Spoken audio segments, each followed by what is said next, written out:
L'histoire du sanctuaire Notre-Dame-du-Cap remonte à 1635 avec l'arrivée des missionnaires jésuites venus de France. La vie de prière et de dévotion à Notre-Dame s'est donc déployée en plusieurs étapes durant plus de 4 siècles jusqu'à sa désignation comme sanctuaire national par la Conférence des évêques catholiques du Canada. Aujourd'hui encore, de nombreux pèlerins se rendent sur place pour vivre une riche expérience spirituelle et communautaire. Je suis Monseigneur Martin Laliberté, évêque du diocèse de Trois-Rivières, et on se trouve aujourd'hui dans la basilique du sanctuaire Notre-Dame-du-Cap, qui est un sanctuaire dédié à la Vierge Marie, qui se trouve au Cap de la Madeleine à Trois-Rivières, qui est un sanctuaire qui, une dévotion à la Vierge qui a commencé presque au début de la colonie ici, et ça a grandi, la dévotion a continué. Alors c'est un sanctuaire qui a marqué beaucoup l'histoire, non seulement de l'Église de Trois-Rivières, mais du Québec, et c'est même un sanctuaire national. Alors au Canada, c'est le plus grand sanctuaire marial au Canada, et même le plus grand sanctuaire marial en Amérique du Nord, au nord du Mexique.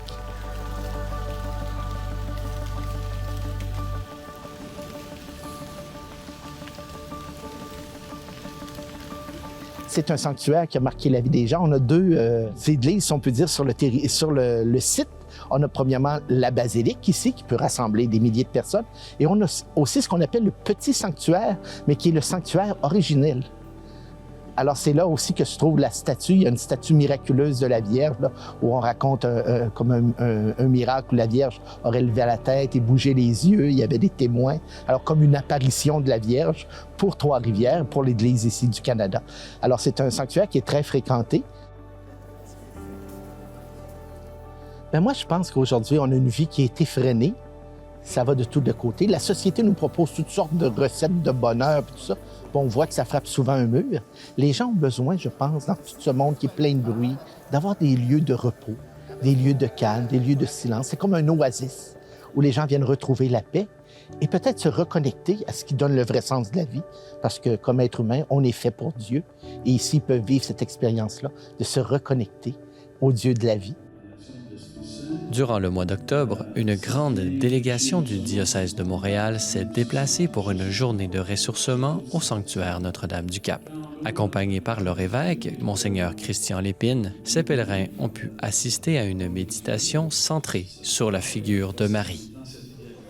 C'est un pèlerinage marial, donc une réalité classique de se mettre en marche pour être avec Marie et pour prier. On prie Marie, mais en même temps, on prie avec Marie. On prie Marie, mais en même temps, Marie prie avec nous.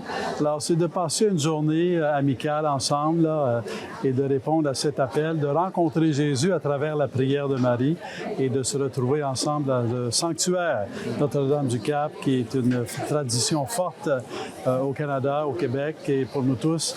Alors, nous sommes heureux de nous retrouver ici pour ensemble prier Marie et Marie qui prie avec nous.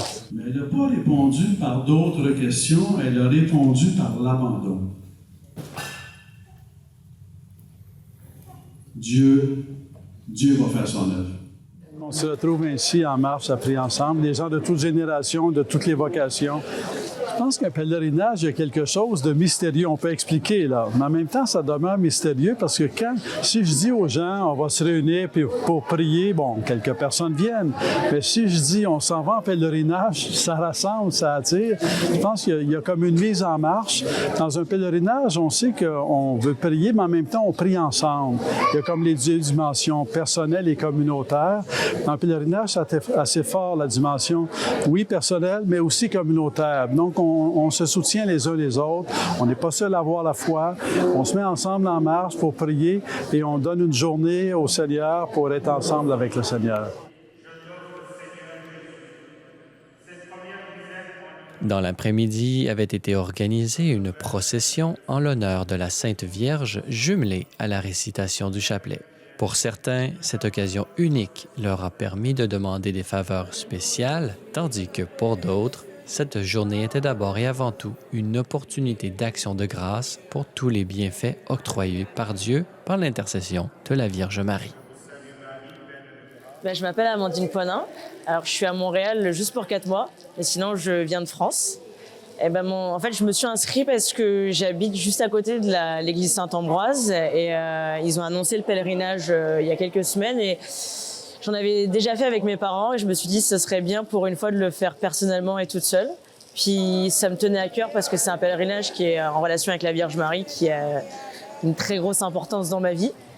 Donc je pense que c'est une manière de, quand on fait un pèlerinage, c'est une manière vraiment de se rapprocher de sa foi, aller essayer d'atteindre ce côté de la conversion qu'on essaye un peu tous atteindre. Puis même spirituellement, c'est vraiment, je pense, quelque chose qui fait grandir sa foi et son cœur. La Vierge Marie a une très grande place dans ma vie parce que c'est comme, c'est ma mère pour moi.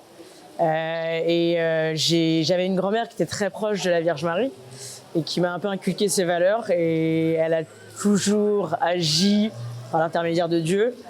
Elle a toujours agi dans ma vie, et c'est aussi une manière de remercier et pas toujours demander. Et je pense que c'est un sujet qui est assez important. On demande souvent sans se rendre compte de ce qu'on a déjà.